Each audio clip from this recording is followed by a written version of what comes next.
Welcome to the Hammer Territory Podcast. My name is Shawn Coleman. Hope wherever you are, wherever you are listening, you are having a great Thursday evening going into Friday. Hope everybody is going to have a great start to their weekend, and can't thank you enough for joining us here on the Hammer Territory Podcast, part of the Foul Territory family of podcasts. And of course, yes, it's become a custom for, especially later in the week, me and my podcast partner, Stephen Tolbert, to talk about the Braves after a loss. And yes, coming to you on Thursday after a 6-0 loss to the Giants. Yeah, it was a bit of a disappointing day. But Stephen, I'm going to be honest with you. First off, good to talk with you. It's a bit different this time around because, hey, we faced Logan Webb. Offense wasn't there today. But overall, today's loss was disappointing, but I'll take how the week has gone so far. Yeah, what's up, Shawn? Yeah, there are some losses that I'm not going to get too upset about, and I'm not going to get too riled up about. And you know, every once in a while, you just run into a Logan Webb, and he just kicks your butt for 2.5 hours. And if you had told me coming into the series that the Braves were going to take 3 out of 4, especially since the Giants were one of the hottest teams in baseball when the series started, coming off that, the Braves coming off that brutal loss on Sunday. The Giants had their rotation pretty much set up exactly how they wanted it. The Braves faced their 3 best starters, and the Braves still took 3 out of 4. And I can't be too mad at that. And today was pretty uneventful. Logan Webb just dominated him for 7 or 8 innings. And we're going to talk a little bit about Max Fried, which is kind of the big key of today's game. But yeah, I can't be too upset, honestly. Taking 3 out of 4 in that ballpark on the West Coast against their best pitching, I think you have to take that all day long. And of course, considering, let's reset the scene a bit with how this week has gone so far. Obviously, don't want to mention it too much. And the Braves' good stretch of play so far this week makes it a bit easier to move on from. But, going back to Sunday, again, one of the worst losses we've seen in recent Braves history. But entering Monday, the Braves were actually still in the final wild card spot in the National League. A half game in front of the Mets. The Mets this week, starting on Monday, they were off, but they had the Athletics and the Marlins this week. The Braves had the Giants and the Angels. So we go into Monday evening with the Braves a half game up on the Mets. Of course, that great pitcher's duel between Chris Sale and Blake Snell. The Braves were able to win in extras. And then the Braves, now it being Thursday, between Monday and Thursday, taking 3 out of 4 from the Giants. Want to give a big shout out to also the Athletics, who took 2 of 3 from the Mets. And all of a sudden, you see the Braves now 2 games ahead of the Mets for the final wild card spot in the National League. And Stephen, I'm not going to say that, this, minimizes what occurred Sunday. That still was a very frustrating. You don't have any more room to have games like Sunday occur. But I will say this is a pretty good scenario. I feel pretty good about the Braves bouncing back, really being able to deliver against left-handers. And against a team, like you said, was surging in the National League, you have to be pretty satisfied with how this week has worked out, and especially with the fact that the offense has kind of been the reason that we've been able to find success this week. Yeah, I mean, listen, they're, in a lot of ways, when you're in a playoff race, what the teams directly behind you do does kind of dictate what you need to do. I mean, I know, if you ask the players and the manager, they'll say, they don't worry about anybody else. They're just focused on winning that day's game, and whatever happens with everybody else happens. And that's the mindset you definitely want the players and the manager to take. As fans, what happens around them matters quite a bit. And so, yeah, the Mets losing 2 out of 3 to Oakland certainly helps this week because, like you said, the Braves started the week with only being half a game up, and now they're 2 games up. And if you look at the 2 matchups, the Mets were at home against Oakland. The Braves were on the road for 4 against San Francisco. The fact that the Braves actually gained ground in that scenario is pretty good. So you can't be too upset. And, if you look ahead of the Braves, Arizona and San Diego just don't lose. I mean, they're both 9-1 in their last 10 games. I think they're the 2 hottest teams in baseball since the All-Star break.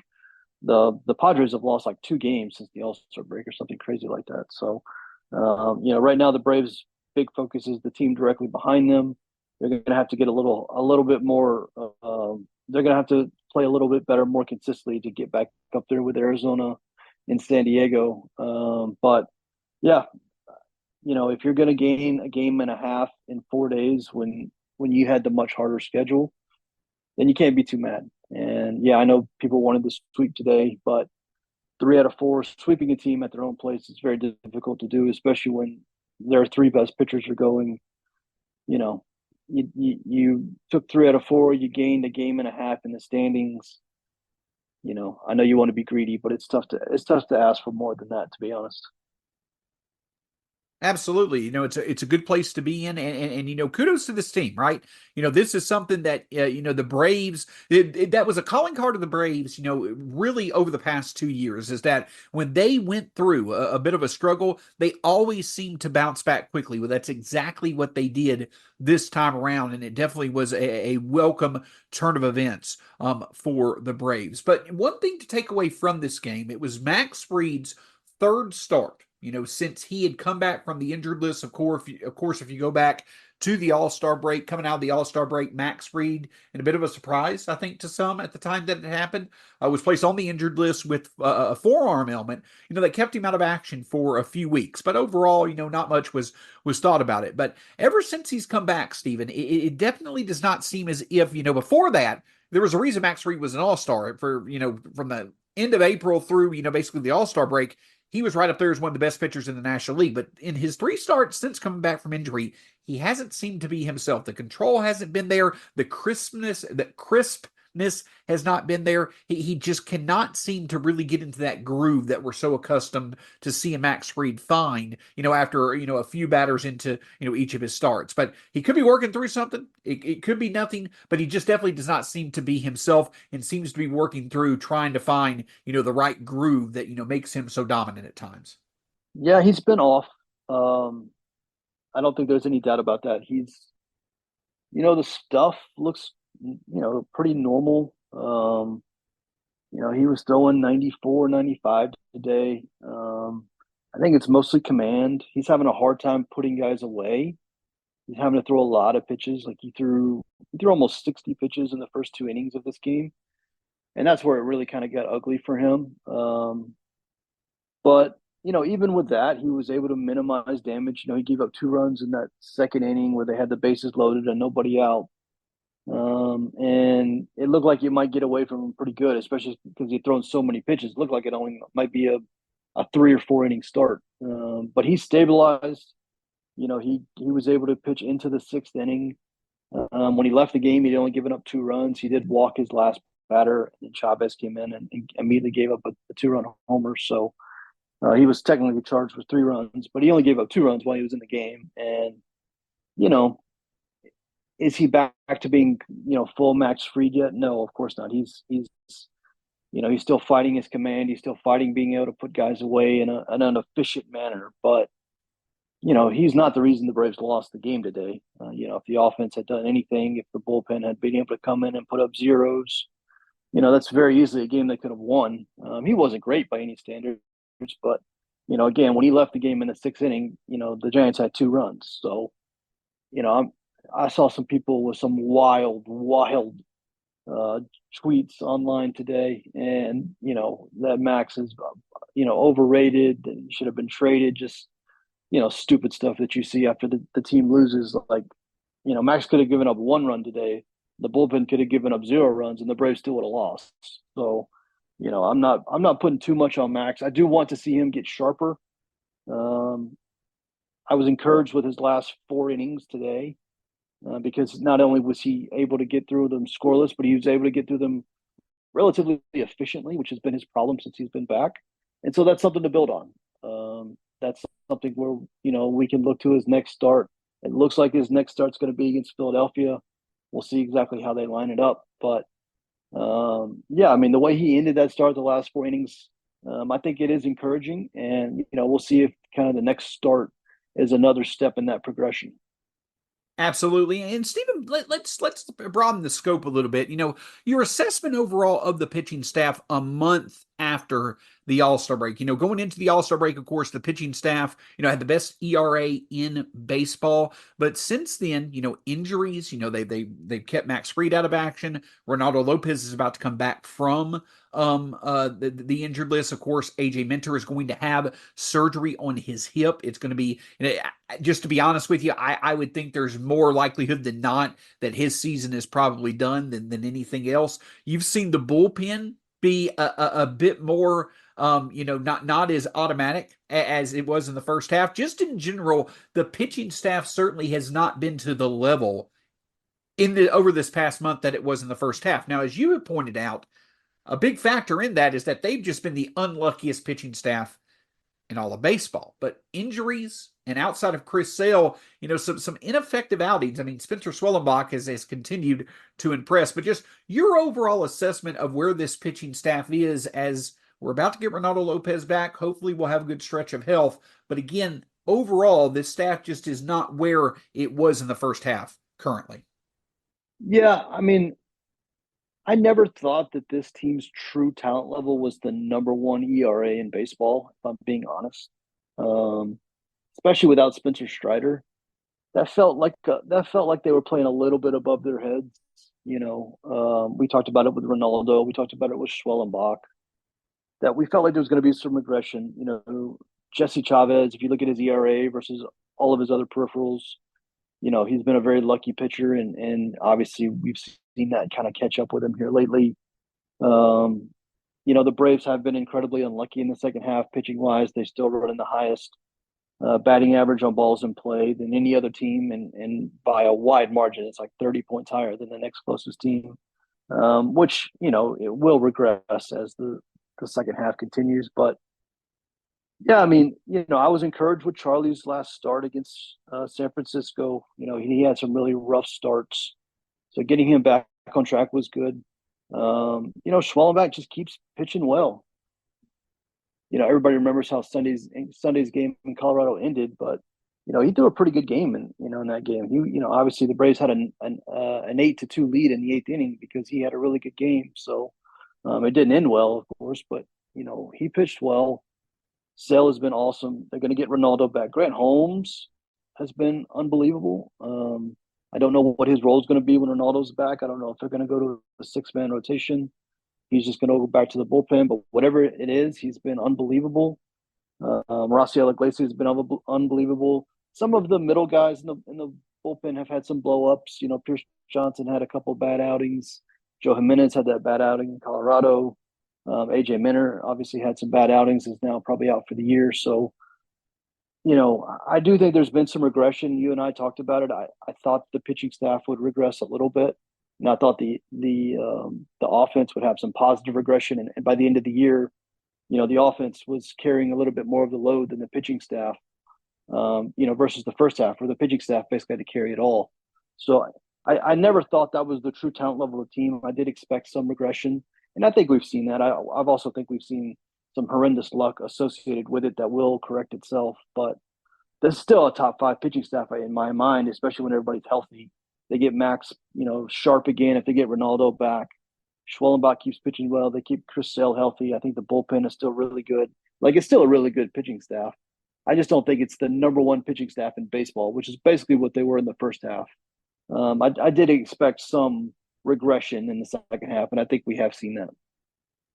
And I think that's a very fair assessment. There was always going to be regression, and especially when you had Chris Sale coming off, years in which he didn't pitch that much because of injury. You had Max Fried, who had, a bit of an injury scare last year. Ronaldo Lopez stretching back out to a starter. Spencer Swellenbach being a rookie. Each and every one of these starters had a logical likelihood that this time of year they were going to at some point probably slow down a bit, probably be less effective. And the Braves, unfortunately have kind of seen all that happen at once. But I agree with you. If they can get healthy, I think they definitely can, be back to being one of the better pitching staffs in the National League, if not all of baseball. So it'll be very good to see. But Stephen, the other thing that, kind of to your point, that you're seeing, we've talked all year long about how the Braves, the efforts that they put forward at the plate, when you look at, expected stats and the underlying metrics and all that different stuff, they've been there at the top of the league. It's just the results have not been there.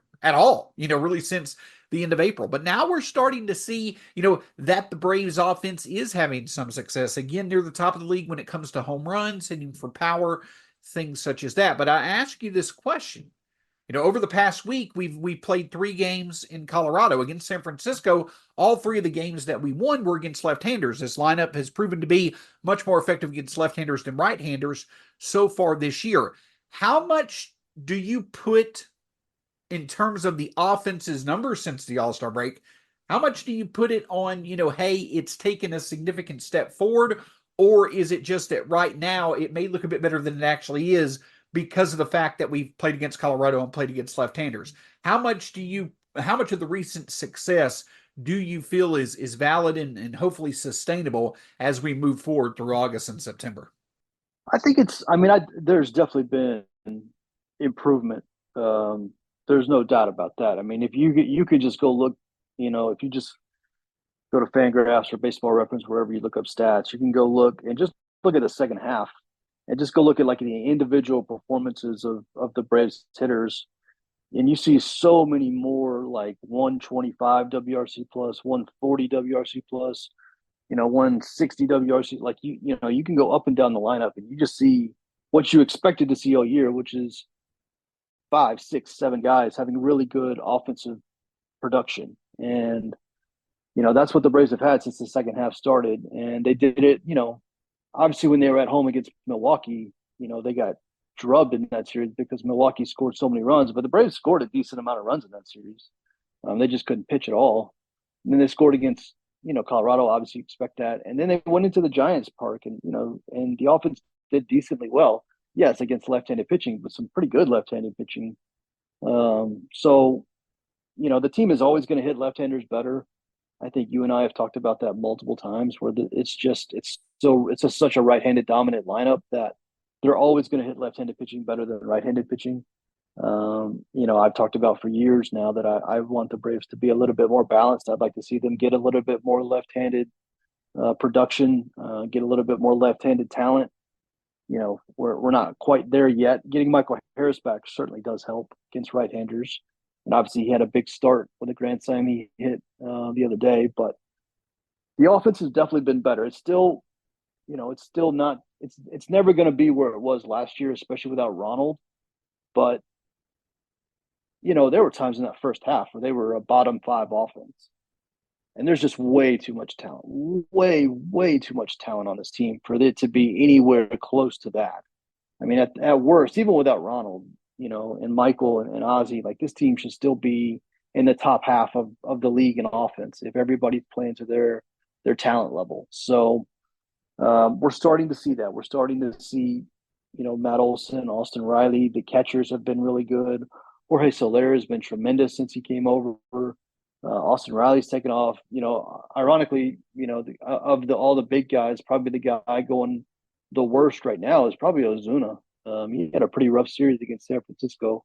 He's been striking out a ton, but he's owed a couple of bad streaks here, just how good he's been all year. But yeah, the offense has been better for sure.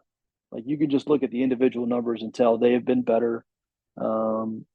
And they're going to need to be better because I do think the pitching staff is going to take a step back from where they were in the first half. And I think we've seen that.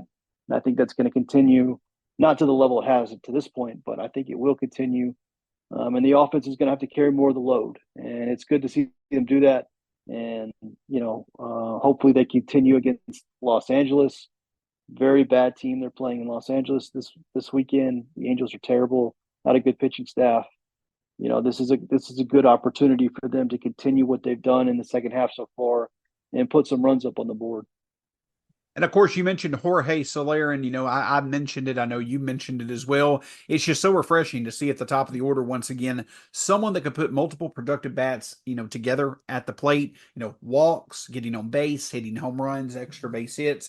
Just a lot of opportunity there. Well, of course, on Wednesday when we won 13-2, I think 13 was our highest run total that we scored this season. Jorge Soler went out, towards the end of the game with a hamstring injury. The good news is that, Brian Snitker didn't seem to be too concerned, on Wednesday. And then on Thursday, Jorge Soler, mentioned that, he probably wouldn't play on Friday against the Angels, but he woke up much better on Thursday. may be able to get back into the lineup Saturday or Sunday. So it seems like a day-to-day thing for Jorge Soler, fortunately. And of course, the Braves, know how bad hamstrings can be because they were without Michael Harris for over 2 months. And of course, he's now back in the lineup. But I mentioned that, Stephen, because you have talked frequently about the outfield, how it's just been, I think you mentioned last week at some point the Braves outfield had been the worst, had been the least productive outfield in baseball since Ronald Acuna's injury. Well, now they've got who they've got. Like there's no other reinforcements coming. You've got Soler, you've got Michael Harris, but my attention turns to, you would think that there would be a platoon of Jared Kelenic against righties as well as Adam Duvall against lefties, but Ramon Laureano, I'm not saying he can't keep his bat out of the lineup, but he's been pretty productive at the plate, at least compared to those two. Your overall assessment of the outfield as we move forward, now that we basically have the guys we're going to run with for the rest of the season. Yeah, I mean it's substantially better. I mean, you're gonna, obviously they have to get Soler back, and the fact that he had his MRI and it was a relatively mild hamstring strain was great news because we've seen how devastating those injuries can be and how long a guy can be out with it. So, the fact that it's only going to be 1 or 2 games is huge. He's going to be in right field most nights. As long as he's healthy, he's going to be out there. Michael's going to be in center field, every game, right or left. So the talent level is just higher, and then, left field. I mean, Jared Kelenic has not been great for a long time now. He did have a better series against Colorado. He had some big hits against San Francisco. So maybe that's the start of something. He would be, getting him going again would really help against right-handed pitching because he's going to be out there against right-handed pitching for the most part. And, they need him to be productive. They need him to balance out the lineup. He's a big, big part of their attack against right-handed pitching. He's a big part of balancing the lineup. And he's been struggling for so long now. It would be a real boost to this lineup if they could get him going. We had that kind of roster. When Michael came back, there was this big discussion about who's going to be the corresponding move, which outfit are they going to send down? Are they going to option Eli White? Are they going to DFA Adam Duvall? Are they going to DFA Laureano? Obviously, they ended up optioning Eli White. I am interested to see what happens with Duvall because Laureano started the last 2 games against the left-handed pitcher. On the surface, you would think that's really Adam Duvall's only spot to be a productive player is if he's in there against lefties. And obviously, if Laureano is going to be in there against lefties, and you're like, all right, what exactly is Adam Duvall going to do? Which is why I would have DFA'd Duvall and kept Eli White just because he's a better defensive replacement and a better pinch runner, which gives him a role. I'm not really sure at the moment Adam has a role. With Laureano, seemingly looks like he's going to play against left-handed pitchers. And Laureano's been the best. Laureano's got like a 140 WRC plus since the All-Star break. And he's earned it. I mean, he's earned the right to be in there. I know he's had some defensive troubles, but he's at least hitting. And that's a lot more than you could say from Duvall. And Duvall's had his own defensive troubles at times. So I'm very interested what's going to happen with Duvall.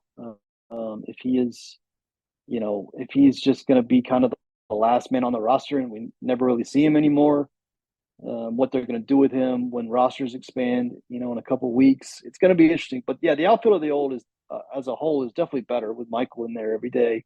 Hopefully Soler in there every day after he gets back from the hamstring. And then hopefully you get more from Kelenic. And that's going to be kind of the big piece, kind of the big variable is what does Jared Kelenic give you? Because he's kind of the X factor, especially against right-handed pitching. He can kind of flip the numbers pretty quickly if he gets going again. So that's probably the one to watch is what happens with Jared Kelenic over the last, 6 weeks of the season. We know how productive this Braves lineup can be. What can really put them towards the top of the league is when the bottom of their order can get going. And if Jared Kelenic, can combine with, maybe Orlando Arce or one of our catchers towards the bottom of that order, moving forward, that could really be another, way to give a big boost to this lineup. So, Stephen, this time of year, post All-Star break, early part of August, you typically see some interesting news nuggets that will come out during the baseball season. One typically is you'll see some extensions occur throughout. But I think it's been this time of year over the past couple of years. You've also seen some ideas of, well, what could Major League Baseball take from this year and look to put in place for going forward. And we got some news today, a bit of unexpected news of something that reportedly Major League Baseball is looking into, and that is potentially setting in place some parameters that basically, would make starting pitchers pitch at least 6 innings, barring them giving up too many runs or throwing too many pitches, what have you. It seems as if, Major League Baseball, wants to get back to having, I guess, a defined, expectation for its starting pitchers. And just my initial thoughts on this is why, what does this do? It just seems like it is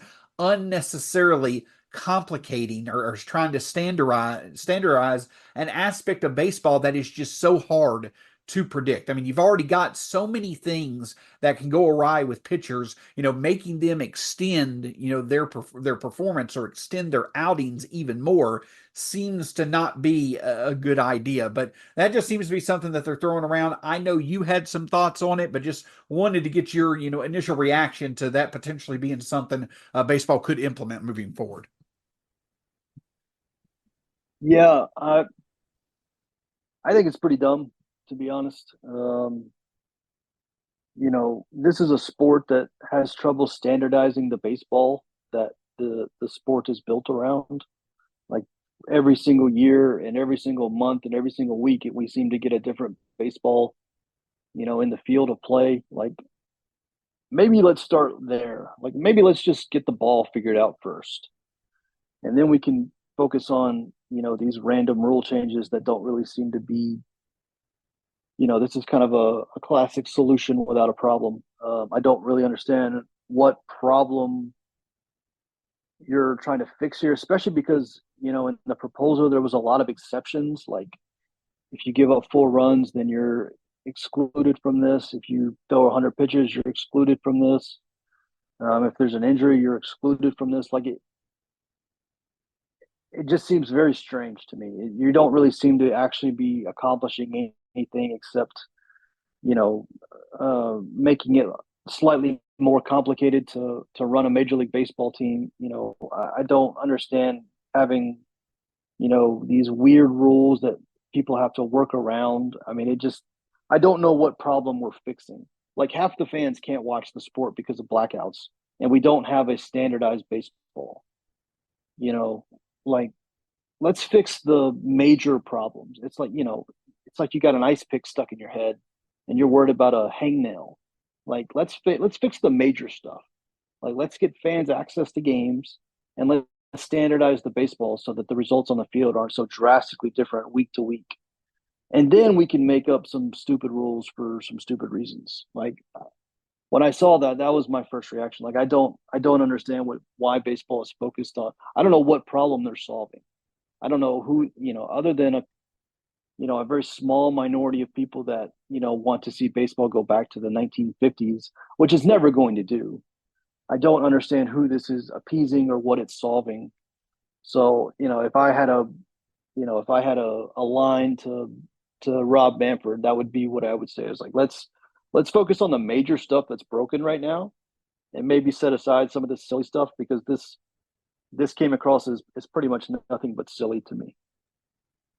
Absolutely. And I couldn't agree more. Again, I think you hit the nail on the head. It just seems like the powers that be or the voices that have some type of influence for whatever that means in baseball, just seems some of them just feel that the way to always either correct a problem that exists or even, trying to address something that doesn't exist is consistently trying to implement things that happened in the past because they think it's going to help baseball in the present and future. And it just doesn't work that way because the game's constantly evolving. And so you've got to stay proactive and ahead of the game, trying to make sure, you mentioned the ball, you mentioned, making it more available to fans. What about baseball continuing to, contribute towards trying to keep its pitchers healthy? That to me would be a way to really be able to add benefit to, the players of the game. But in time, hopefully this is just just, more maybe Major League Baseball getting the idea out there to see what reaction would be than anything else. But it just seems like it would be unnecessary to put something like that in place. But one thing that I can tell you is that, we're talking about arms, we're talking about young arms. I can tell you, just with I just get excited talking about him, Stephen, and that is Spencer Swellenbach. And he'll be on the mound for the Braves against the Angels in LA to start the series off on Friday night. Stephen, I think you could make the case that, really since July 1st, Swellenbach has been the most consistent starter in this rotation outside of Chris Sale. And the other thing that stands out to me, again, is that we talk about, where the pitching is right now. Of course, next year, yes, we'll have, Strider coming back. Yes, we'll have Sale again. Yes, we'll have Lopez again. But Schwellenbach emerging and being a pitcher that kind of seems like he could be a workhorse. There doesn't seem to be a lot of effort in what he could offer. His initial success this season, how he's continuing to really be able to show how efficient he can be. It's good to see that for this staff. He could be a factor for the rest of this year, but I think also Swellenbach has really established himself as being a key cog of this rotation moving forward. It's going to be fun to see him on the mound again on Friday. Yep, Braves go to Anaheim starting tomorrow. Spencer Swellenbach goes tomorrow. Chris Sale goes on Saturday, and Charlie Morton goes on Sunday. So it's going to be fun. I'm with you. I've been blown away by Spencer this year. Never saw it coming. I'm not a big prospect guy, so I don't exactly know. When guys are on the verge. Credit to the battery power prospect guys. They have been kind of praising his credentials all year, and he doesn't walk anybody. Like, that's the big thing. He doesn't walk anybody, and sometimes he throws a few too many strikes, but that's better than not having any idea where the ball's going, which is where most rookies are. And he just does not have those. He does not have those bouts with command that so many other young pitchers have, and so many veteran pitchers as well. To be honest, that's a part of the game he just doesn't seem to have to worry about. His stuff has, really maintained itself. He's still throwing 97, 98. He probably pitches at 95, but he can get it up there when he needs it. He's just been unbelievable, and the Braves have needed it desperately. The fifth starter spot was a mess all year.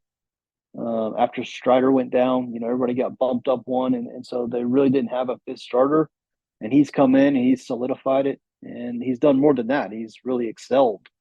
And Paul Skeens is going to probably run away with the Rookie of the Year, so he doesn't really have any shot at that. But he's been unbelievable, and I'm very to see how they handle him in the second half. Obviously he's blowing through all of his, career innings numbers, and he's gonna, is he gonna hit kind of the rookie wall as we get through August and September? All that's going to be interesting to see. It would be understandable if it happened, but he's been unbelievable, and I'm interested to see. Again, he'll pitch on tomorrow against LA.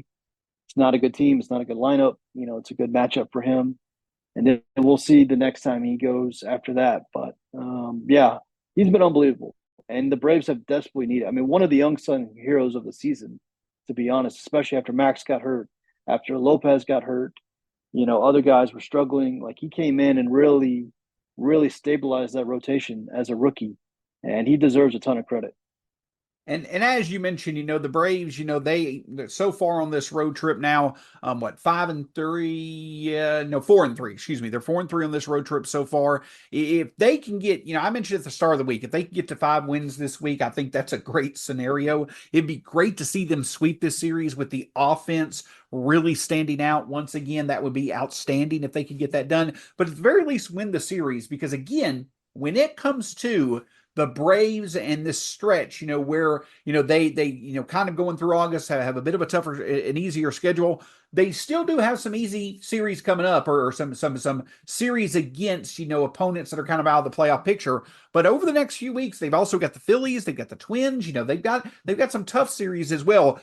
Every opportunity the Braves have to enter a series where they're clearly the best team on the field, they need to win or sweep. They absolutely need to do that. That's what they did against San Francisco, and hopefully the offense will continue to roll into LA. Stephen, as we wrap up this edition of the Hammer Territory podcast, do you have anything else for us? Nope, just keep winning series. keep winning series. It's very hard for any team behind you to catch up if you're just winning series after series, because that means they have to sweep to make up any ground. And if they lose the series, they lose ground. So just keep winning series. Take 2 out of 3 against LA. If you do that, you come home 6-4 on the trip. And then you got the Phillies early next week. So just keep winning series. And everything will take care of itself if you just do that. If you just win 2 out of every 3, they obviously took 3 or 4 from San Francisco, but no more of these big losing streaks, these 5-6 game losing streaks. They've already had a couple of those. Those got to go away. It's time to play strong baseball, win series, get everybody back and healthy, keep the offense going, and everything should take care of itself from there. Absolutely. Hopefully, Jorge Soler will make an appearance during the series. And then early in the start of next week, we may be able to talk about Renato Lopez returning to the rotation. But Ken, thank you enough for joining us here on this edition of the Hammer Territory Podcast. My name's Shawn Coleman. You can find me at StatsSAC on Twitter, Stephen Tolbert at @B_Outliers on Twitter, Hammer Territory across all forms of social media, and of course, Foul Territory, Hammer Territory being part of the Foul Territory family of podcasts. Don't forget to subscribe on YouTube. It's audio only, but hey, anywhere and everywhere that you can listen to Hammer Territory, I think it will make your day better. For Stephen Tolbert, my name is Shawn Coleman. Until next time, go Braves. We'll talk to you again soon here on the Hammer Territory Podcast.